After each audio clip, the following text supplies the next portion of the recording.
61 ప్రశ్న.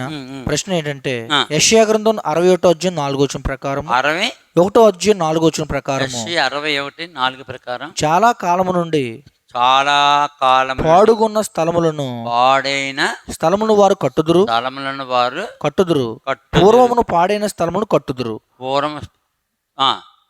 పాడైన పట్టణములను నూతనముగా స్థాపింతురు తరతరముల నుండి శిథిలములో ఉన్న పురములను బాగు చేదురు. చాలు. పై వాక్యమునందు నిగూఢ అర్థం ఏంటి చెప్పండి. ఇది పేరు మోషే, వయసు 39 సంవత్సరాలు, కాకినాడ. ఇది జరిగింది ఎవరి కాలంలో జరిగింది? నెహెమ్యా కాలంలో జరిగింది. యెషయా తర్వాత ఇర్మియా తర్వాత యెహెజ్కేలు తర్వాత దానియేలు కాలంలో ఈ యొక్క మందిరము కట్టబడింది. దానియేలు కాలంలో ఈ మందిరం కూలిపోయింది. ఇర్మియా కాలంలో ఈ మందిరం తీస్తారు. ఇది కట్టబడుతుంది. ఎవరి కాలంలో పోయింది? ఇది నెబుకద్నెజరు కాలంలో సొలొమోను కట్టిన దేవాలయం గురించి రాశారు. ఇది పాడైపోయింది, తీశారు. ఎంతకాలం అన్యులు నిలువబడి మీ మందలను మేపదరు, పశువులు మీకు వ్యవసాయకులు, పరదేశులు మీకు వ్యవసాయకులు, మీ ద్రాక్ష తోట కాపరులు అగుదురు. కాబట్టి ఈ 4వ వచనంలో పాడైపోయిన మందిరము, ఏ మందిరము? పాడైపోయిన మందిరం. పూర్తిగా నెబుకద్నెజరు దేవుని మందిరాన్ని కాల్చేశాడు. ఇది యెషయా కాలంలో చెప్పాడనమాట. ఏ విధంగా ఇది పాడైపోద్దో ఏ విధంగా తిరిగి కడతారు. ఎవరి కాలంలో కట్టేదండి? ఎవరి కాలంలో పాడైపోయింది? నెబుకద్నెజరు క్రీస్తు పూర్వం 600 నుంచి దీన్ని సర్వనాశనం చేశారు. ఎలా సర్వనాశనం చేశాడు? ఇర్మియా గ్రంథము ఎంత స్పష్టంగా రాశాడు చూసుకో. ఇర్మియా గ్రంథము 51వ అధ్యాయము. ఇర్మియా గ్రంథము 51వ అధ్యాయములో 58వ వచనం. ఇర్మియా గ్రంథం 51వ అధ్యాయము 58వ వచనం. సైన్యులకు అధిపతి యెహోవా ఈ మాట సెలవిచ్చున్నాడు, విశాలమైన బబులోను ప్రాకారములు బొత్తిగా పడగొట్టబడును, దాని ఉన్నతమైన గుమ్మములు అగ్ని చేత కాల్చివేయబడును. జనములు వృధాగా ప్రయాసపడుచున్నారు, అగ్నిలో పరుడకై ప్రయాసపడుచున్నారు. ఎందుకు రాశాడు ఇది? ప్రజలు చూచి ఆలోచించారు. దేవుని మందిరాన్ని వీళ్ళు కాల్చేశారు కాబట్టి అది కూడా కాలిపోద్ది. ఏది? బబులోను. ఎలా కాల్చారు దేవుని మందిరాన్ని? ఎలా కాల్చారు? 52వ అధ్యాయము 12వ వచనం నుంచి. ఇర్మియా గ్రంథం 52వ అధ్యాయం 12వ వచనం. 5వ నెల 10వ దినమున 10వ దినమున అనగా అంటే ఎవరి కాలము? సిద్కియా కాలం. సిద్కియా రాజు కాలంలో 5వ నెల 10వ దినమున అనగా బబులోను రాజు నెబుకద్నెజరు ఏలుబడి యందు 19వ సంవత్సరమున బబులోను రాజు ఎదుట నిలుచు నెబూజరదాను అను రాజదేహ సంరక్షకుల అధిపతి యెరూషలేమునకు వచ్చాను. అతడు యెహోవా మందిరమును రాజనగరును యెరూషలేములో గొప్పవారి ఇండ్లన్నిటినీ కాల్చివేశాను. మరియు రాజదేహ సంరక్షకుల అధిపతితో కూడా ఉండిన కల్దీల సేవా సంబంధులందరూ యెరూషలేము చుట్టూనున్న ప్రాకారములన్నిటినీ పడగొట్టిరి.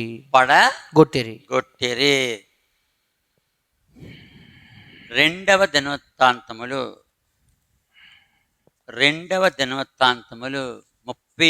అధ్యాయము. 2వ దినవృత్తాంతములు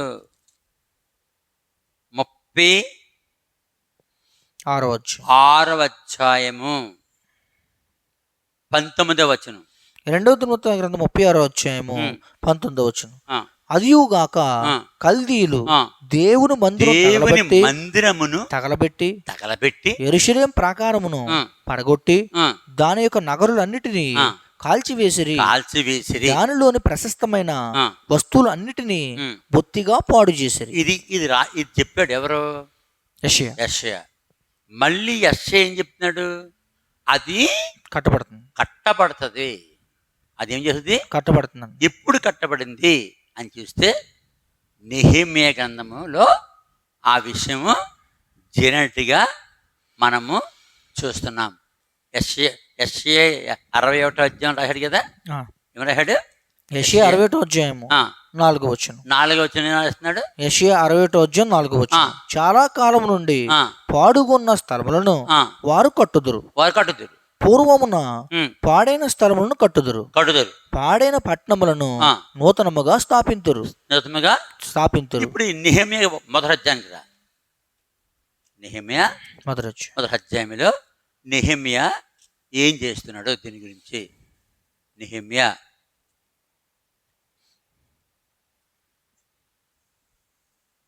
కీర్తనలో 2వ తర్వాత నెహెమ్యా గ్రంథము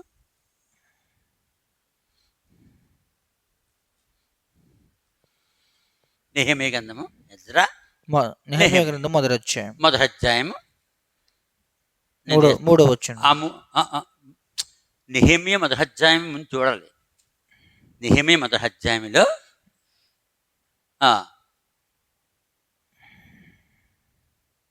3వ వచనం. నెహెమ్యా గ్రంథం మొదటి అధ్యాయం 3వ వచనం. వారు చెరపట్టబడిన వారిలో శేషించిన వారు ఆ దేశంలో బహుగా శ్రమను నిందను పొందుచున్నారు. మరియు యెరూషలేము ప్రాకారం పడద్రోయబడినది, దాని గుమ్మములను అగ్ని చేత కాల్చబడినవని నాతో చెప్పాడు. ఎన్ని చోట్ల రాస్తున్నాడు? యెషయాలో కడతారని రాస్తున్నాడు, ఇర్మియాలో కాల్చేసాడు.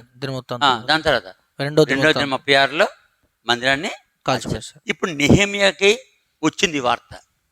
వచ్చి 3వ వచనం చివరిలో మరియు దాని గుమ్మములను అగ్ని చేత కాల్చబడిన నాతో చెప్పారు. ఈ మాటలు విన్నప్పుడు నేను కూర్చుండి ఏడ్చి కొన్ని దినములు దుఃఖముతో ఉపవాసం ఉండి ఆకాశమందుల దేవుని ఎదుట విజ్ఞాపన చేసి. ఇప్పుడు ఎవరికి వచ్చింది? ఇప్పుడు నెహెమ్యాకు వచ్చింది. నెహెమ్యాకు వచ్చింది భారం. ఎవరికి వచ్చింది? నెహెమ్యాకు భారం వచ్చింది. భారం వచ్చితే 2వ అధ్యాయం మొదటి 2 వచనాలు. నెహెమ్యా గ్రంథం 2వ అధ్యాయం మొదటి 2 వచనాలు. అటు తరువాత అర్తహస్త రాజు ఏలుబడి కాలమున 20వ సంవత్సరంలో నిసాను మాసమందు రాజు ద్రాక్షారసం త్రాగవలనని చూచుండగా నేను ద్రాక్షారసం తీసుకుని రాజునకు అందించితిని. అంతకు పూర్వము నేనెన్నడూ అతని ఎదుట విచారంగా ఉండలేదు. కాగా రాజు, నీకు వ్యాధి లేదు కదా, నీ ముఖం విచారంగా ఉన్నదేమి, నీ హృదయ దుఃఖము చేతనే అది కలిగిందని నాతో అనగా నేను మిగులు భయపడి రాజు చిరంజీవి అగునుగాక నా పితరుల సమాధులుండు. ఇప్పుడు చెప్తున్నాడు యెషయా ప్రవచన ప్రవచనం. యెషయా 61వ అధ్యాయము 4వ వచనం. 4వ వచనం ఉన్నది ఇక్కడ నెరవేరుతుంది. నెహెమ్యా 2వ అధ్యాయము 3వ వచనం. 3లో నేను మిగిలి భయపడి రాజు చిరంజీవి అగునుగాక నా పితరుల సమాధులుండు పట్టణం పాడైపోయి దాని గుమ్మములను అగ్ని చేత కాల్చబడి ఉండగా నాకు దుఃఖము ముఖము లేకపోవునా అని రాజుతో అంటిని. అప్పుడు రాజు, ఏమి కావలసి నీవు మనవి చేయుచున్నావని నన్ను అడుగుగా నేను ఆకాశమందులు దీనికి ప్రార్థన చేసి రాజుతో, నీ సముఖమందు నేను దయ పొందినట్లా నా పితరుల సమాధులుండు పట్టణమును తిరిగి కట్టునట్లుగా నన్ను యోధాదేశును పంపుడని వేడుకొనుచున్నానని నేను మనవి చేసిదిని. అందుకు రాజు రాణి తన యొద్ద కూర్చుని ఉండగా నీ ప్రయాణము ఎన్ని దినములు పట్టును, నీవు ఎప్పుడు తిరిగి వచ్చేదవని అడిగాను.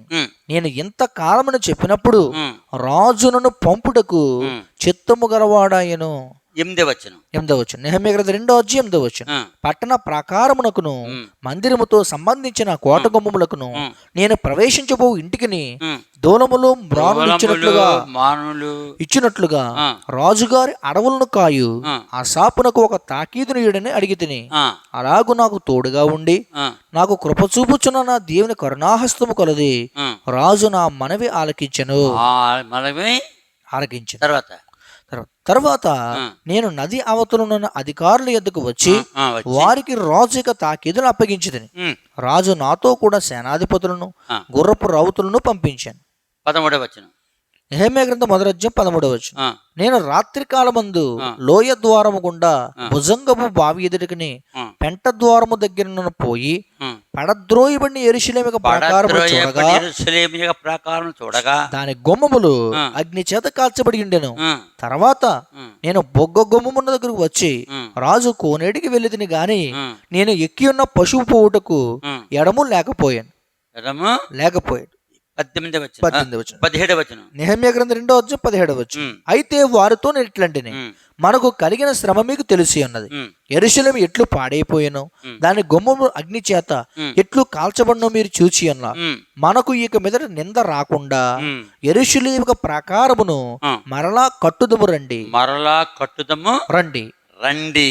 ఇదియుగాక ఇదియుగాక నాకు సహాయము చేయు. నాకు సహాయము చేయి. దేవుని కరుణాహస్తమును గూచియు, దేవుని కరుణాహస్తమును గూచియు. మళ్ళీ దేవుని కరుణాహస్తం ఎవరి మీదకి వస్తుంది? నెహెమ్యా మీదకి. నెహెమ్యా ద్వారా ఎవరికి వస్తుంది? ఇశ్రాయేల్ ప్రజలకి. ఆ. తర్వాత రాజు నాకు సెలవిచ్చిన మాటలన్నీ ఉమ్. నేను వారితో చెప్పి తిని, చెప్పి తిని అందుకు వారు ఉమ్, మనము కట్టుటకు పూనుకొందుము రండని చెప్పి అద్దిగో ఈ మనం మంచి కార్యము చేయుటకై మనము కహుటకు పూనుకొందుము రండని చెప్పి ఆ, ఈ మంచి కార్యము చేయుటకై ఆ. బలము తెచ్చుకొనిరి. ఆ విధంగా కట్టడం మొదలు పెడతారు. 3వ అధ్యాయం నుంచి 3వ అధ్యాయము మొదటి వచనం నుండి 32వ వచనం వరకు 3వ అధ్యాయం అంతా చదువుకోవాలి. ఉమ్. ఇదంతా చదవడానికి టైం లేదు మనకి. ఇతను ఏం చేయాలి? ఎవరు ప్రశ్న వేసింది? ఎవరు ప్రశ్నించింది ఎవరంటే ఈయన పేరు మోషే, వయసు 39 సంవత్సరాలు, పేరు మోషే, వయసు 39 సంవత్సరాలు, కాకినాడ. కాకినాడ. అతను ఏం చెప్తున్నాడు?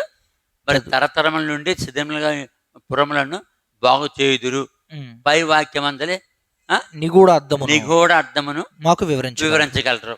ఇది పాత నిబంధనలోనే నెరవేరింది. ఎవరి కాలంలో? నెహెమ్యా కాలం, నెహెమ్యా కాలంలో. ఎవరి కాలంలో పడగొట్టబడింది? నెబుకద్నెజర్ కాలం, సిద్కియా. నెబుకద్నెజర్ కాలం సిద్కియా. ఉమ్. అదే కాలంలో ఇర్మియా. ఉమ్. ఎవరు? ఇర్మియా కాలంలో మొత్తం పడగొట్టబడింది. ఇప్పుడు నెహెమ్యా కాలంలో కట్టడానికి ప్రయత్నం చేశారు. అంటే అది ఎవరి ద్వారా నెరవేరుస్తాడు? దేవుడు ముందుగానే నెహెమ్యా ద్వారా. ఇప్పుడు చదివిన వచనాలను కూడా చదువుకోవాలి.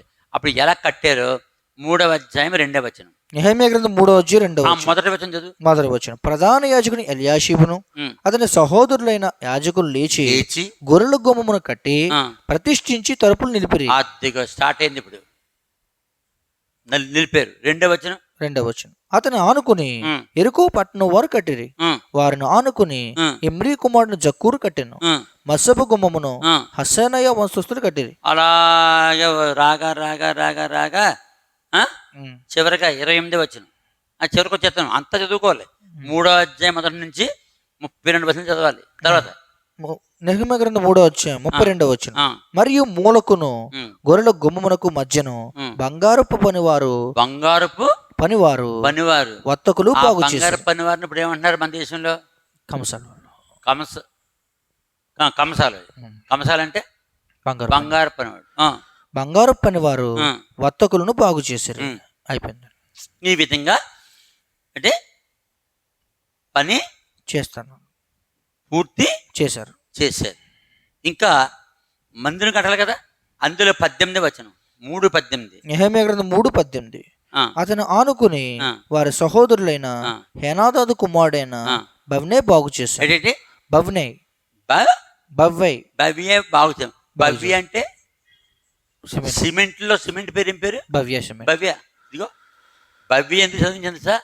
భవ్య సిమెంట్ తో భవ్య సిమెంట్ వచ్చింది అంటే ఆ సిమెంట్ యూదులదన్నమాట పేరు. ఆ విధంగా 4వ అధ్యాయంలో వాళ్ళు మందిరం కట్టడానికి వారు ఏ విధంగా పనిచేశారో 12వ వచనం. నెహెమ్యా గ్రంథం 4:12 వచనం. మా శత్రువుల యొద్ద నివాసులైన యూదులు వచ్చి నలుదిక్కుల నుండి మీరు మా సహాయముకు రావాలని మాటి మాటికి మాతో చెప్పగా అందు నిమిత్తము గోడ వెనకనున్న దిగు స్థలముల్లోను పైనున్న స్థలముల్లోను జనులను వారి వారి కుటుంబముల ప్రకారముగా వారి కత్తులతోనూ వారి ఈట్లతోనూ వారి విండ్లతోనూ నిలిపితిని. అంతటి నేను లేచి చూచి ఉమ్, ప్రధానులతోనూ అధికారులతోనూ ఉమ్, జనులతోనూ ఆ, వారికి మీరు భయపడకుడి. ఆ, మహాగణుడు భయంకరుడు యెహోవాను జ్ఞాపకం చేసుకుని ఆ, మీ సహోదరుల పక్షముగాను, ఆ, మీ కుమారుల పక్షముగాను, ఆ, మీ కుమార్తెల పక్షముగాను, ఆ, మీ భార్యల పక్షముగాను మీ నివాసం మీకుండినట్లు ఆ. యుద్ధము చేడి అంటిని. 17వ వచనం. నెహెమ్యా గ్రంథం 4:17 ఉమ్, గోడ కట్టువారును, బరువులు మోయేవారును, ఉమ్, బరువులు ఎత్తువారును ఉమ్, ఒక్కొక్కరు ఒక చేత్తో ఉమ్, పనిచేసి ఉమ్, ఒక చేత్తో ఆయుధం పట్టుకుని ఉండిరి. ఉమ్, మరియు కట్టువారిలో ఒక్కొక్కడు తన కత్తిని ఉమ్, నడుమునకు బిగించుకుని ఆ, గోడ కట్టుచూ వచ్చాను. ఆ, బాకా ఊదువాడు నా యొద్ద నిలిచాను. ఆ. 7వ అధ్యాయం మొదటి వచనం. నెహెమ్యా గ్రంథం 7:1 నేను ప్రాకారము కట్టి ఉమ్, తలుపులు నిలిపి ఉమ్, ద్వారపాలకులను, గాయకులను, ఉమ్, లేవీలను నియమించిన పిమ్మట ఉమ్, నా సహోదరుని హనానికి, ఆ, కోటకు అధిపతి అయిన హనన్యాకు ఆ, యెరూషలేము పైన అధికారం ఇచ్చితిని. ఆ, హనన్యా నమ్మకమైన మనుషుడు, ఆ, అందరికంటే ఎక్కువగా ఆ. దేవుని ఎదుట భయభక్తులు కలవాడు. ఈ విధంగా నెహెమ్యా కాలంలో నెహెమ్యా ఏం చేశాడు? కట్టారు. కట్టడానికి వచ్చాడు. మరి ఇతని కాలంలో ఏం జరిగింది? ఎజ్రా కాలంలో ఏం జరిగింది? ఎజ్రా మొదటి అధ్యాయం మొదటి 3 వచనాలు. యెజ్రా గ్రంథం మొదటి 3 పారసిక దేశకు రాజైన కోరేషు ఏలుబడిలో ఉమ్, మొదటి సంవత్సరమందు ఉమ్, ఇర్మియా ద్వారా పలకబడిన తన వాక్యం నెరవేర్చుటకై ఉమ్. యెహోవా పారసిక దేశపు రాజైన కోరేసు మనసును ప్రేరేపించగా యెషయా రాశాడు మందిరం కడతారని. ఇర్మియా కూడా రాశాడు. ఎక్కడుంది?